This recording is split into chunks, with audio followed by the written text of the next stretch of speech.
안녕하세요. 글쓰이드 김양수입니다. 자, 마 대표님 모시고 지난번에 이어서 미국의 경기 침체 징후들이 좀 더 뚜렷하게 보이고 있는 이슈들 다시 한번 점검해 보려고 합니다. 자, 지난번 시간에 대표님께서 우리 딱 고용, 노동 지수 안 좋아지고 있다. 그 얘기 이제 뒤편에 좀 더 자세하게 말씀을 주신다고 했는데요. 확실히 신규 고용 지수도 눈에 띄게 줄고 있고 또 해고하는 이 그 숫자도 늘어나고 있어요. 그래서 이게 굉장히 이제 의미가 있는 숫자가 되고 있어서 이 말씀 좀 더 자세하게 해주시면 도움이 될 것 같습니다. 네, 저희가 전 시간에 PMI, 그러니까 4월 매달 초에 이제 PMI 데이터가 발표되고, 사실은 PMI 데이터를 보실 때 사실 서브 항목들이 많아요. 여러분들 우리 유튜브 보시는 분들 PMI 데이터는 여러분이 좀 가능한 마스터를 하시면 좋을 것 같아요. 만약에 마스터가 힘들다 하면은 저희가 해드릴게요. 네. 그래서 아무튼 굉장히 중요한 지표이고요. 주식이나 채권 모두 다 굉장히 중요합니다. 그리고 물가에서도 물가에 대한 향후의 어떤 그 우리가 방향성도 가늠할 수 있는 굉장히 중요한 지표이고요. 오늘은 그 중에 하나는 뭐냐면은 지금 오늘 제가 데이터는 뭐 PMI 데이터가 아까 말씀드렸지만은 이제 경기 침체도 얘기하고 있지만 PMI 데이터가 실제로 미국 고용에 대한 어떤 추세를 미리 알줄 수 있는 너무너무 중요한 데이터고, 지금 화면에 보시면요, 미국의 짙은 그 이게 남색은 이제 PMI 지표고, 지난 시간에 말씀드린 대로 PMI가 현재 46.3으로 굉장히 많이 떨어지고 있죠. 그런데 과거 데이터를 보면 지난 한 어떻게 되나 40년, 20년이니까 60년 정도 데이터를 보면은 실제로 이거 굉장히 상관성이 높은 데이터가 뭐냐면 미국의 비농업 부분 이제 고용 인력 숫자잖아요. 그런데 보시면 PMI 데이터가 증가를 하게 되면은 신규 고용이 굉장히 늘고, 또 PMI 데이터가 감소를 그러니까 수축되게 되면은 고용 인력이 많이 줄어드는데, 결론적으로 46.3 정도면 사실 PMI의 데이터 기준을 한다면 과거에는 보면은 고용이 많이 감소를 하고 있었는데 현재 여전히 좀 증가를 하고 있죠. 즉, 그러니까 감소는 했지만 큰 폭으로 아직도 높은 레벨인데, 결론적으로는 이렇게 과거 데이터를 본다고 하면 결론적으로 나중에 고용은 감소하는 쪽으로 이제 수렴할 수밖에 없을 거라는 거. 결론은 이전에 말씀드렸지만은 PMI 데이터가 45 아래면은 제가 미국 경제가 필연적으로 경기 침체가 온다고 말씀드렸는데, 하나 더 추가하면 비농업 부문 고용도 반드시 감소했다. 감소했어요. 팩트입니다. 그래서 아까도 말씀드렸지만 현재 46.5인데 우리가 지난 시간에 그러니까 신규 주문도 더 나빠진다고 말했잖아요. 그럼 결론적으로 45 아래고, 그 45 아래의 과거 데이터를 보면 경기 침체는 거의 확실히 왔었고, 두 번째로 고용도 확실히 나빠졌기 때문에 시차는 있지만은 어떤 일자리 부분도 우리가 더 나빠질 수밖에 없다는 걸 우리가 확인할 수 있을 것 같습니다. 결론은 정리하면 부진한 PMI는 결국은 노동에 대한 수요도 감소하게 만들 거다라고 쓸 거고요. 두 번째는 저희가 타이포가 있네요. 지금 글로벌 주택 가격 하락인데 이 부분은 제가 긴 설명 안 드리겠습니다. 너무 잘 하시는 얘기라서. 제가 이전 여러 번 말씀드린 주요 선진국들 다 현재 부동산 가격이 많이 하락하고 있고, 특히나 한국도 여기에 해당이 되겠죠. 그래서 결국은 금리가 과하게 올라가면은 부동산 가격에 압살하게 되고, 그러면 결국은 이제 선제적으로 이제 어떤 우리가 보통 대다수의 국가들이 결국은 론을 일으켜서 부동산을 투자하기 때문에 론에 대한 비용이 부분이 계속 축적되면 결론적으로는 이제 부동산 가격이 하락할 수밖에 없는데, 이런 부분을 보면은 결국은 이게 경기 침체에 굉장히 가까이 가 있다는 얘기고요. 그리고 오늘 제가 이전 설명을 안 드렸는데 최근에 커머셜 부동산 이슈가 많지 않나요? 근데 제가 따로 여러분한테 공유는 안 드렸지만 저희 자체적으로는 제가 글로벌 리서치를 독립 리서치를 쓰고 있는데, 그 자료에 의하면 현재 상업용 부동산은 미국 기준으로 현재보다도 한 15 내지 20%는 더 하락할 거로 보여지고 있고, 뭐 직관적 얘기를 하죠. 상업용 부동산 같은 경우는 현재 우리가 지난 몇 년 동안에 이제 상업용 부동산 가격을 떠받쳤던 게 세계적인 IT 기업들이 렌트를 많이 썼는데 이분들이 급격하게 지금 이제 구조조정을 하고 있기 때문에 일자리를 많이 줄이고 있죠. 그래서 오피스를 굉장히 줄이고 있어요. 그러다 보니까 상업용 부동산은 더 충격파가 좀 클 것 같아요. 그래서 여러분 혹시나 리츠 갖고 있는 분들 조금 고민해 보셔야 될 겁니다. 그래서 여러분의 자산 관리자들하고 좀 더 많은 리츠 관련해서는 고민을 좀 해보실 필요가 있을 것 같습니다. 자, 그렇게 정리를 하고요. 그 다음에 지금 이 자료는 어떤 거냐면은 우리가 미국에 제가 이제 SV 실리콘밸리 은행 파산 얘기하면서 계속 그 타임부터 제가 한 달 전부터 계속 얘기했던 게 뭐냐면은 이것 때문에 경제 붕괴되지 않습니다.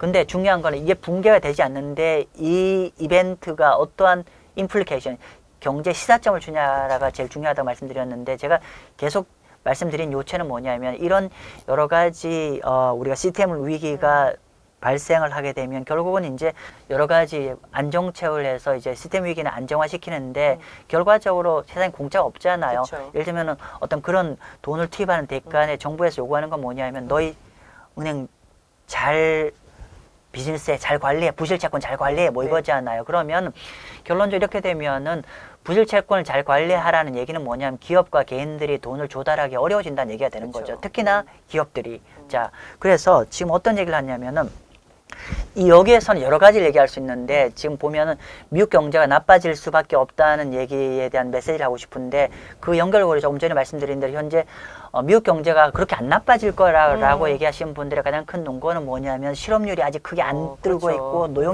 노동시장이 여전히 견조하다는 그렇죠. 노지인데 거기에 이제 문제가 발생할 거라는 거에 놓은 건데 어떤 거냐면은 기본적으로 지금 미국의 노동의 디맨드, 노동 수요의 3분의 2가 중소기업에서 창출됩니다. 네. 그렇기 때문에 중소기업들이 고용을 많이 창출해 줘야 되는데 문제는 최근에 어떤 신용 경색 때문에 결국은 저기 색깔 있는지 모르겠는데 짙은 남색 보시면은요 중소기업들의 대출을 얼마나 편하게 조달할 수 있냐는 얘기인데 보시면은 이게 아래로 내려갈 때 보면 예를 들면 2008년도 볼까요? 그렇죠. 검정색이 확 내려가죠. 이게 네네.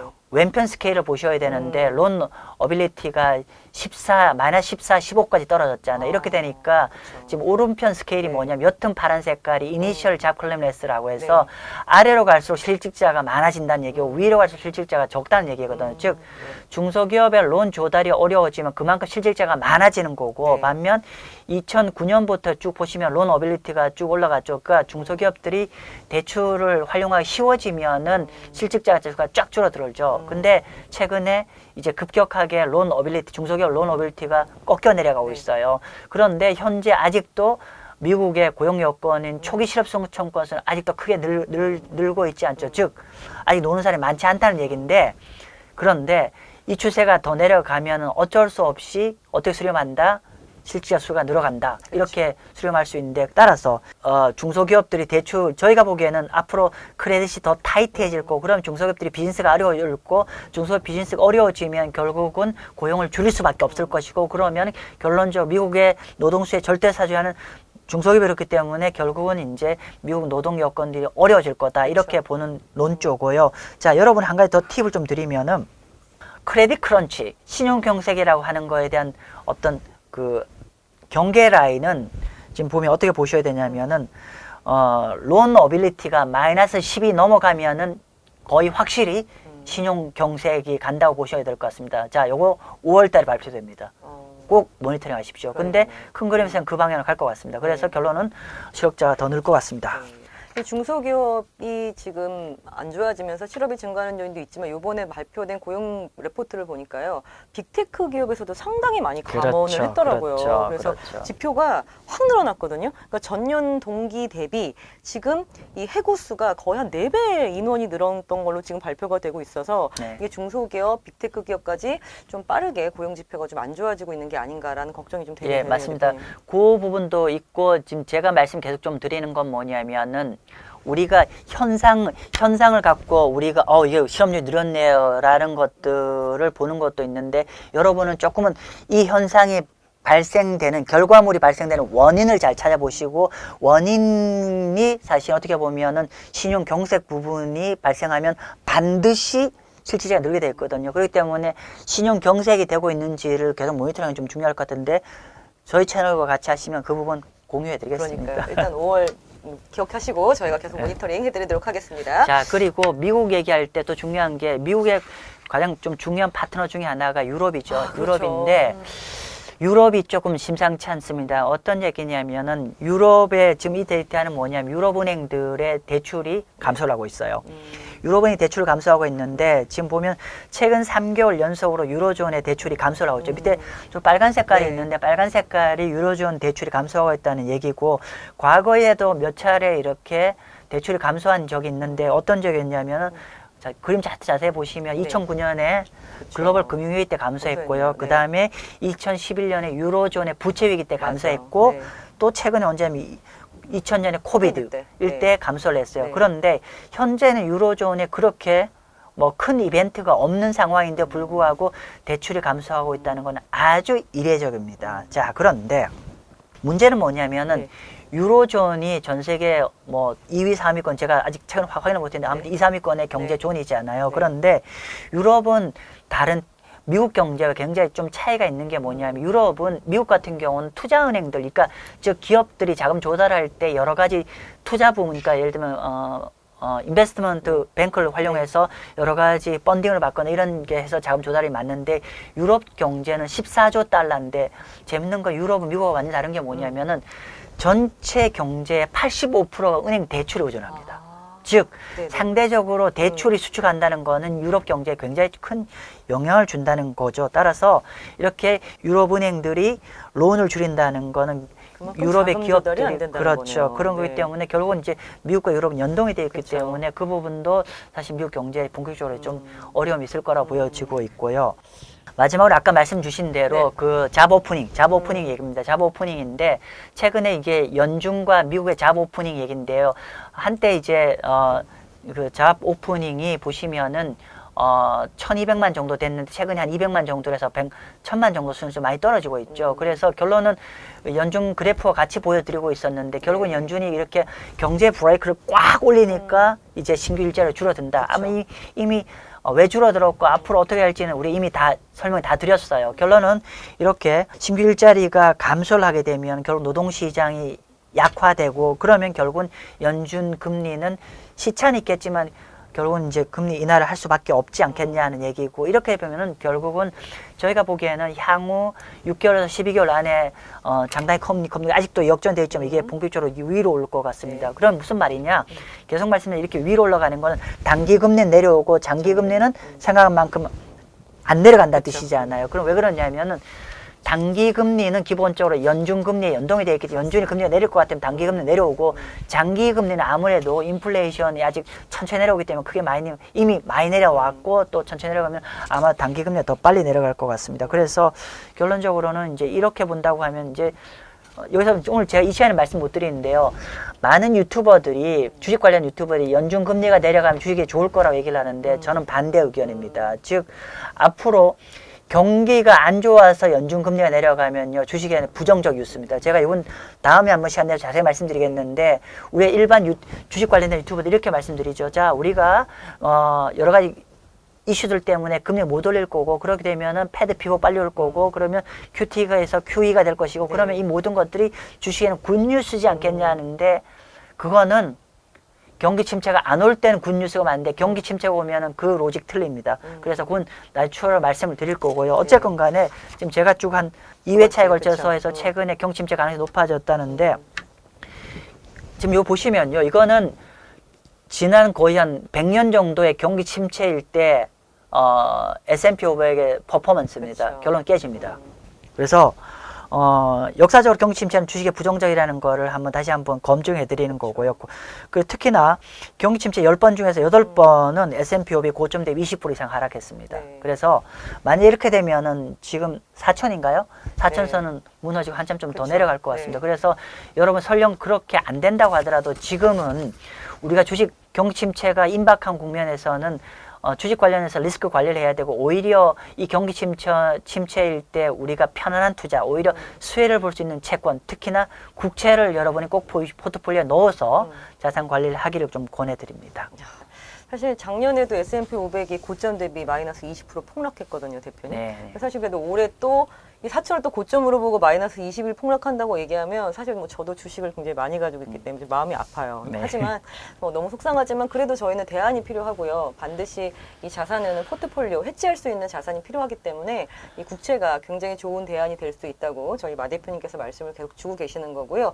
자, 지난번 시간에 이어서 짧은 시간 동안 지금 저번 댓글도 제가 다 봤어요. 그래서 댓글에서 지금 몇 가지 이제 많이 질문을 주셨던 거를 제가 좀 추려가지고 오늘 딱 두 가지만 여쭤볼게요. 이제 하나는 금융투자소득세 관련한 질문이 많아서 제가 좀 놀랐어요. 사실은. 왜냐면 질문이 굉장히 많으셨어요. 이 금융투자소득세는 지금 2년 유예가 됐잖아요. 아시겠지만 주식이나 채권 매매 차익 양도소득에 대한 이 그 과세를 하는 건데요.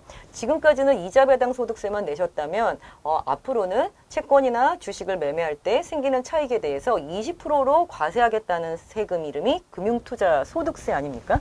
근데 이게 이제 기본공제를 250만 원 해주고 넘는 분들에 대해서 매매 차익에 대해서 과세를 하기 때문에, 근데 그냥 또 과세하는 것도 아니고요. 손실 본 걸 또 상계해가지고 또 과세를 하기 때문에 이제 어떤 질문 주셨냐면, 그러면 이제 2년 후에 시작이 된다는데 채권 들고 있다가 2025년 되기 전에 다 매도해야 되는 거 아닌가요? 이런 질문 의외로 있으셨어요. 네. 그죠? 네.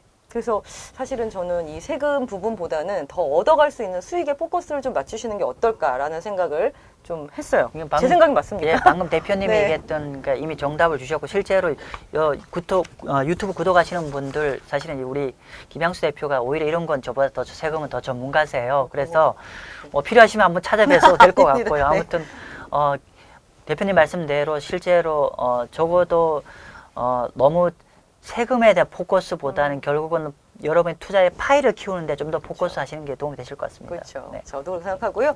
두 번째는 또 어떤 질문 주셨냐면, 지난번 시간이 왜 외국인들이 원화 국채를 선호하는가라는 질문을 주셨는데, 솔직히 우리나라 투자자분들 중에 미국 국채 투자하신 분 굉장히 많잖아요. 오죽하면 미국 국채 ETF를 질문을 주셨을까요? 자, 그러다 보니까 앞으로도 미국 국채를 더 많이 투자하고 싶어 하시는 투자자분들이 많다 보니까, 그럼 거꾸로 여쭤보는 거예요. 그럼 언제가 미국 국채를 다시 좀 더 많이 투자 비중을 늘리기에 좋은 시점일까요? 이런 질문을 또 역으로 주셨네요.